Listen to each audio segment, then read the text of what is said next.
Newly released documents expose CIA's dark MKUltra mind control experiments. This comes to us from Willow Toll over at Natural News. We have it cross-posted for your reference over at discern.tv. Now, what sort of a conspiracy theory show would I be if I didn't talk about MKUltra from time to time?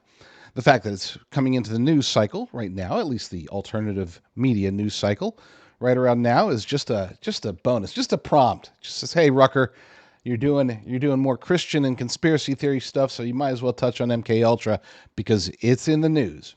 Daily Caller is talking about it. Some other conservative sites, mostly alternative, fringe media sites are talking about it, but they drop some documents. Now, here's the thing, and this is one of the reasons that I did do a deep dive into the 1,200 pages of the MKUltra release.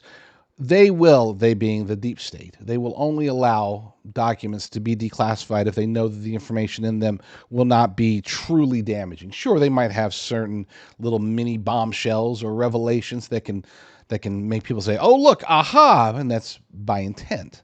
The real dirt, anything that could actually be used against them, that never gets released. That either gets destroyed or kept in some secret vault or classified as above top secret forever.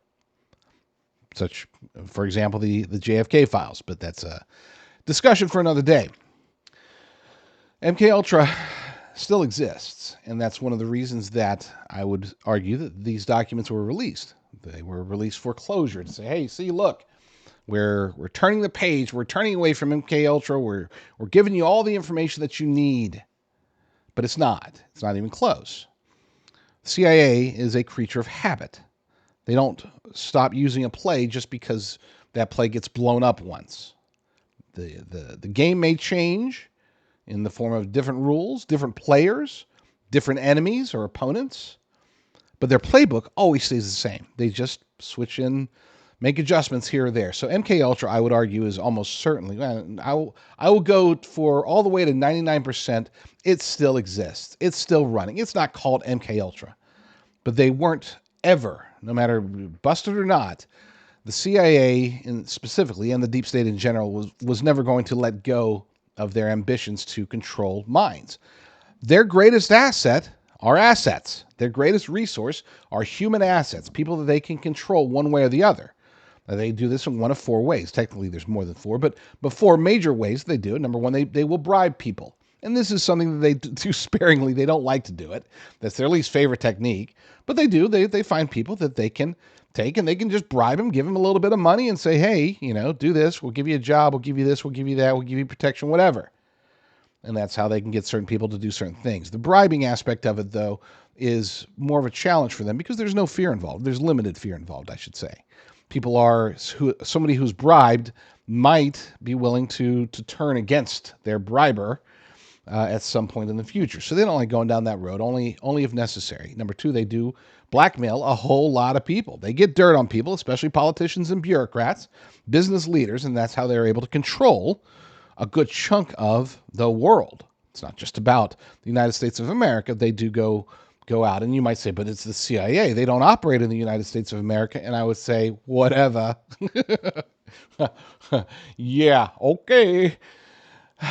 Even if they use their domestic proxies, they still do operate here in the United States of America. The third way they coerce people is through bullying. They will threaten people. They will tell people that, hey, and this is different from blackmail, by the way, they will tell people that, hey, look, sure is a nice life you're living. Be a shame if you lost it if you didn't do what we wanted you to do. And even that way, they do sparingly because that type of person could always run and is probably more inclined to run, and then they lose them and maybe they risk exposure one way or the other. And of course, the fourth way, what we're talking about today, is the mind control aspect of it. MKUltra was a mind control experiment. It was an operation. It was an entire campaign, really. And once it was exposed, it just transformed to whatever it is manifesting as today. So it is good that we have this information. I'm going to go through this article over here by Willow Toll over at Natural News, cross-posted at discern.tv. Not the entire article, just the bullet points, just so you know that it's out there. And you can always go find the article itself and read it. It's good. But again, it's It's understanding what MKUltra really is today, whatever the manifestation is. Understanding that is the more important component here. But let's go through this. The CIA's MKUltra program, a Cold War era initiative, aimed to develop mind control techniques through unethical experiments on unwitting human subjects, including the use of LSD, hypnosis, sensory deprivation, and physical methods. Over 1,200 declassified documents reveal the program's disturbing scope, confirming its unethical practices and the CIA's deliberate destruction of evidence in 1973, ordered by then CIA Director Richard Helms and Sidney Gottlieb. And for those who don't know, Gottlieb was in charge of the research aspect of MKUltra. Experiments often targeted ordinary citizens, with federal narcotics agent George White conducting tests on unsuspecting individuals using LSD in CIA safe houses justified as necessary for national security. The CIA used prestigious institutions like Georgetown University Hospital as testing grounds, developing substances to induce illogical thinking, impulsiveness, and reversible disease symptoms for deceptive purposes. MKUltra's techniques influenced CIA interrogation practices globally, raising ongoing ethical questions about national security. The program's revelations highlighted the needs for transparency, accountability, and vigilance in intelligence operation. Now, that's the key there. National security. The idea, I'm not one of those guys that says declassify everything, because there are certain things that should remain classified for the sake of national security. But here's the thing. The vast majority, I don't know what percentage, it could be 50%, okay? It could be 70%. I would say it's probably close to 80 or 90%, maybe even more. But most of what is classified, that is top secret, that is hidden from the public, most of it is not about national security. Most of it is about individual security. In other words, they're protecting people. They're not protecting state secrets necessarily.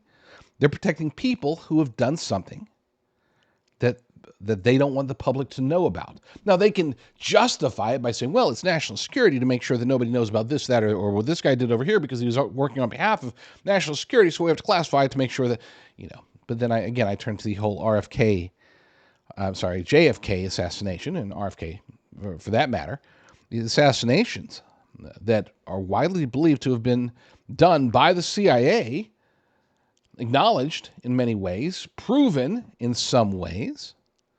Why is the information still not out there? President Trump said that he was going to declassify it.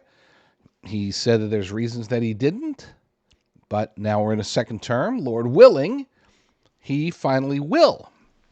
There's a lot that needs to be declassified. Again, if it's for true national security, I can understand it. But most of it's not. Most of it is to protect people. And when it comes to MKUltra, it's not about declassifying what they were doing in the 1950s. I want to know what they're doing today. I have a deep suspicion, and no evidence. This is conspiracy theorist intuition, if you want to. But I have a deep feeling that Ryan Ruth, for example, the second Trump assassination would-be assassin, I believe that he was an asset. I think if you do a deep dive into what he was doing, not just during the assassination attempt, but long before the assassination attempt, as well as after he was caught, this guy smells like a brainwashed CIA operative. An asset. Somebody that they have brainwashed over the years, that they can nudge in a certain direction, push in another direction, that he might be controlled without even knowing it. And I would argue that he does have the profile that fits perfectly. Okay, the dude had 19 cell phones? I mean, stop. Just stop. Point is this. The deep state is after us in many ways. I think deep down, maybe not deep down, on the surface, we'll say, many of them think that they're doing it because they're trying to be patriots. They're making sacrifices of their own ethics, values, and souls because they want to help preserve the United States of America. But in reality, invariably, they are not. Anybody who truly wants to preserve or advance the United States of America wouldn't do so through the techniques that are being used by the deep state, the CIA in particular. Stuff like this, you can't justify it. Not as a thinking, rational human being. You cannot justify it. And to be able to justify it requires a degree of evil that is in some ways accepted by the recipient, in other ways it's just ignored for the sake of national security, for the sake of keeping the program alive, keeping the CIA going, keeping the deep state afloat. President Trump has promised to take out the deep state. That's one of the things that he ran on. He's been talking about it for years. He talked about it very thoroughly in 2023 and into 2024. I want to see it. I want to see the CIA, the FBI, the NSA, and the military-industrial complex, the intelligence-industrial complex, all their proxies, all their cronies, all the politicians in their pockets. I would love to see them exposed. I would love to see them removed from power. But that's not going to happen unless we, you and me, do our part to not only expose the truth as best we can, but to pressure those who have the power to make this happen. And if anybody does outside of God, it would be President Donald Trump.